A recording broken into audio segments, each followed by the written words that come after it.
Vemulawada rural మండలం నూకలమరి గ్రామ పంచాయతీ ఎన్నికల బరిలో రోమాల ప్రవీణ్ కుమార్ శనివారం నామినేషన్ వేశారు. డప్పు చప్పుల మధ్య భారీ ర్యాలీతో సర్పంచ్ అభ్యర్థిగా నామినేషన్ వేశారు. ఈ సందర్భంగా ప్రవీణ్ మాట్లాడుతూ గ్రామంలో ఉన్న ప్రతి సమస్య పరిష్కరిస్తానని తెలిపారు. అలాగే సీసీ రోడ్లు, డ్రైనేజీ, మంచినీటి సమస్యను పరిష్కరిస్తానని అన్నారు. గ్రామ ప్రజలందరూ తనకు ఓటు వేయాలని కోరారు. ఈ కార్యక్రమంలో మండల కాంగ్రెస్ అధ్యక్షుడు బక్కుల భరణం శ్రీనివాస్, మార్కెట్ కమిటీ చైర్మన్ వృండి రాజుతో పాటు గ్రామస్తులు, మహిళలు తదితరులు పాల్గొన్నారు.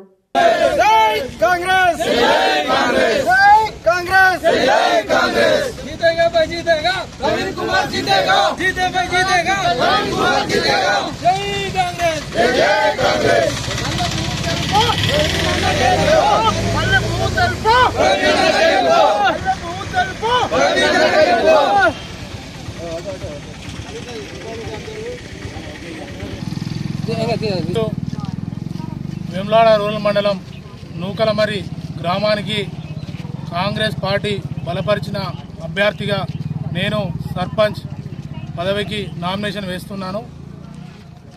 ఈ కార్యక్రమంలో పాల్గొన్న ముఖ్య అతిథిగా వచ్చేసిన మార్కెట్ కమిటీ చైర్మన్ వృండి రాజు గారికి, అలాగే మండల కాంగ్రెస్ పార్టీ అధ్యక్షులు బగులభరణం శ్రీనివాస్ గారికి, గ్రామశాఖ అధ్యక్షులు market committee director Palakurthi Parashuram గారికి, మాజీ ఎంపీటీసీ బొడ్డు రాములు శంకరరావు గారికి, అలాగే కాంగ్రెస్ కుటుంబ సభ్యులందరికీ, నాకు ఈ అవకాశాన్ని కల్పించిన కాంగ్రెస్ పార్టీకి పేరు పేరున అందరికీ ధన్యవాదాలు తెలియజేస్తూ గ్రామాన్ని అభివృద్ధి పథంలో ముందుకెళ్ళి తీసుకెళ్తానని ఈ సందర్భంగా గ్రామ ప్రజలకు, యువతకు తెలియజేస్తున్నాను.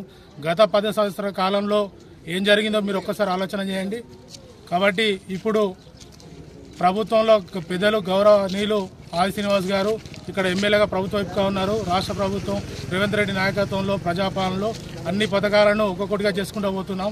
అలాగే గ్రామానికి చాలా ఏళ్ళుగా పెండింగ్గా ఉన్న సబ్ స్టేషన్ అయితేనేమి, సీసీ రోడ్లు అయితేనేమి, మహిళా సంఘం భవనాలు అయితేనేమి, కాంపౌండ్ వాల్ అయితేనేమి, ఇందిరా మిల్లు చాలా సంవత్సరాలు ఎదురు చూస్తున్న ఇందిరా మిల్లు అయితేనేమి, రేషన్ కార్డులు అయితేనేమి, సీఎం రిలీఫ్ ఫండ్స్, ఇలా చెప్పుకుంటూ పోతే ప్రతిదీ ఎలాంటి ఆశించకుండా ఇక్కడ నాయకత్వం గౌరవనీయులు మండల అధ్యక్షుల నాయకత్వంలో, గ్రామశాఖ అధ్యక్షులు బుర్రం గారి నాయకత్వంలో ఇక్కడ ప్రజాపాలనలో అన్ని పథకాలు ప్రజలకు సమృద్ధిగా అందరికీ అందుతున్నాయి. కాబట్టి నన్ను గ్రామ సర్పంచ్గా గ్రామ ప్రజలు, యువకులు, మహిళలు అందరూ బాడీ మెజర్తో గెలిపారని గ్రామ ప్రజలకు పేరు పేరున ధన్యవాదాలు తెలియజేస్తాను.